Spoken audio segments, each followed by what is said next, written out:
Mungu ana maguvu sana bwana. Ni rasmi sasa, Akon City, ule mji ambao ulikuwa ukitangazwa kama Wakanda halisi ya Afrika, ambao Akon alikuwa anataka kuujenga kule pwani ya Antarctic Senegal alipokulia, sasa mradi umekufa. Hivi ndivyo jinsi mradi ulitakiwa ukikamilika uonekane, lakini mpaka sasa hivi panaonekana hivi. Tukirejea mpaka mwaka 2018 ambapo msanii Akon alitangaza kwamba atajenga mji wenye thamani ya zaidi ya bilioni 6 kwenye pwani ya Antarctic huko nchini Senegal ambako alikulia. Mpango huu ulikuwa ni mpango wa kimapinduzi na kulikuwa na tetesi kwamba mradi huu wote ungeendeshwa kwa kutumia nishati jadidifu, ungekuwa na miundombinu ya kisasa zaidi, na mji huu ungeendeshwa kwa sarafu ya Akon mwenyewe ambayo inaitwa A-Coin, cryptocurrency yake. Cha muhimu zaidi ni kwamba mji huu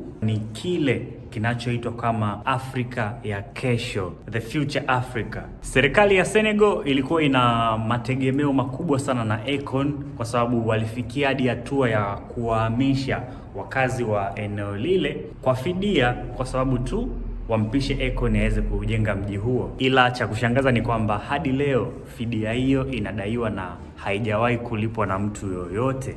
Hakuna mtu ashaye kupokea pesa, hakuna mtu ashaye kutoa pesa. Na hapo ndipo pengo lilipoanza kuonekana, kwa sababu miaka mitatu baada ya kuzinduliwa kwa ujenzi huu, wakazi wa eneo husika ambao walikuwa wanahamishwa walianza kuripoti hizo kero na kusema kwamba miaka mitatu imepita, ujenzi bado haujaanza kujengwa. Hakuna chochote kilichokuwa kinajengwa zaidi ya jiwe la msingi ambao liliwekwa siku ya kwanza. Kwa upande wa Akon mwenyewe alijitetea akasema, bwana, mwaka 2020 palikuwa na corona, lockdown, so hakuna kilichokuwa kinaweza kufanyika. Corona ikaisha, baadaye zikaanza kuja tetesi kwamba ni mambo ya utapeli. Mwaka 2022 mshirika wa kibiashara wa karibu wa Akon alimfungulia kesi huko jijini New York, Marekani, akidai kwamba Akon, mpango wake wa Akon City kule Senegal, ulikuwa ukitumia mipango kazi ya watu wengine, pyramid na vitu kama hivyo. So jamaa alifungua kesi ya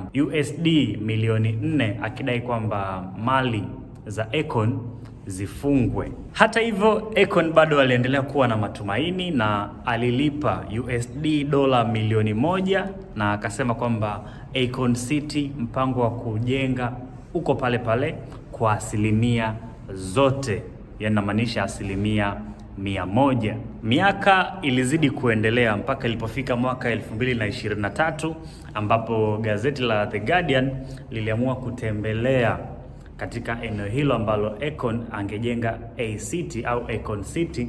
Walichokuta ni skeleton ya jengo moja tu, ng'ombe na mbuzi wakiendelea kula majani eneo hilo, kwa sababu lilikuwa lina rutuba kinoma. Hapakuwa na barabara, nyumba, minara, mashamba ya sola kama alivyokuwa ameahidi. Kufikia mwaka 2024, serikali ya Senegal ilikuwa imeshakasirika, so wakampa Akon wiki 2 tu akamilishe ujenzi huo, la sivyo wanamnyang'anya ardhi.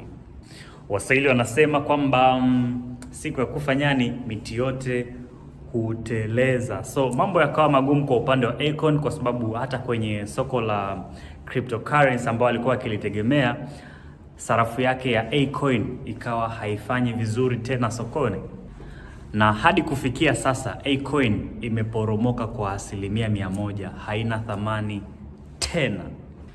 Na ukitegemea kwamba A-Coin ndo lilikuwa ni tegemeo kubwa la Akon la kurejesha pesa zake kwa mwekezaji, damn, some fucked up situation.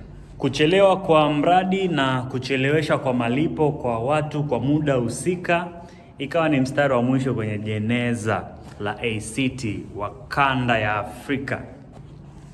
Kwa masikitiko makubwa, Akon amethibitisha yale ambayo haters, ambao tulikuwa tunaona ni haters, tunaona wanamhate kwa hatua wanazochukua, amewaprove right kwamba walikuwa wako sahihi kabisa.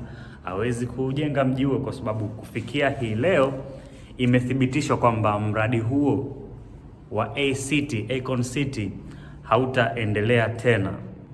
Kwa sasa Akon anasema atafanya kitu kingine ambacho ni cha kuonekana kwa macho. Nataka tufanye vitu ambavyo vionekana.